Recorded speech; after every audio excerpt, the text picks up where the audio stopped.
5 seconds. Start. By present revision petition, the petitioner has assailed judgment dated 18th May 2010 and order on sentence dated 21st May 2010 passed by the appellate court. The petitioner was convicted by the Court of Learned Metropolitan Magistrate under Section 63 of Copyright Act and under Sections 78 and 79 of Trademarks and Merchandise Act and sentenced to 6 months rigorous imprisonment under Section 63 of Copyright Act and 78 and 79 of Trademarks Act apart from fine of rupees 50,000 under Section 63 of Copyright Act and rupees 1,000 each under Section 78 and 79 of Trademarks Act.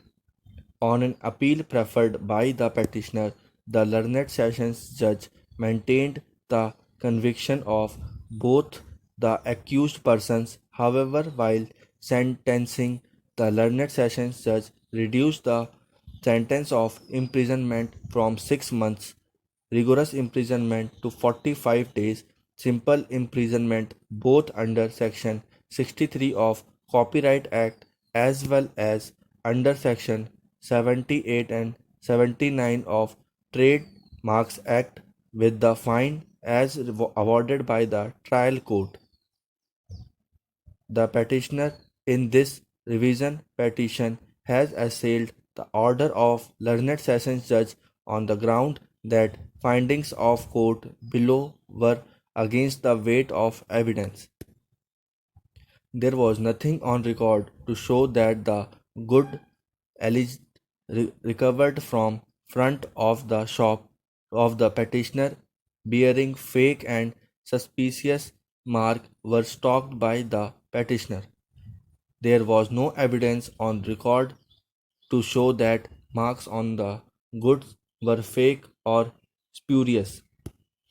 The other grounds raised by the petitioner in the petition show that the petitioner had assailed the order of learned sessions judge on merits. Section 393 CRPC specifically provided that the judgment and order passed by the appellate court in an appeal shall be final except in cases provided under sections 377, 378 and 384. Section 377 CRPC provides for appeal by the state government against sentence. Section 378 provides for appeal in case of acquittal and Section 384 is in respect of the jail appeals dismissed summarily. The case of the petitioner does not fall under these three cases.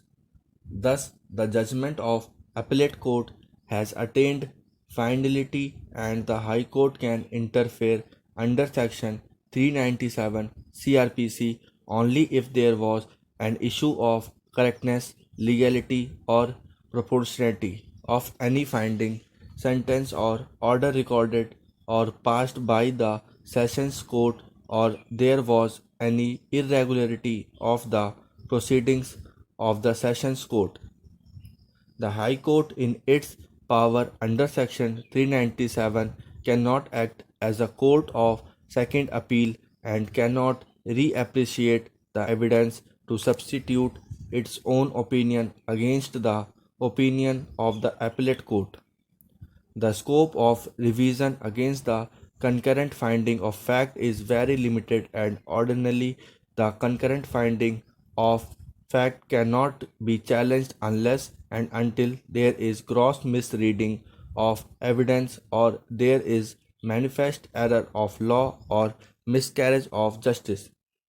The revisional jurisdiction does not confer power on the revisional court to reappreciate the evidence on record.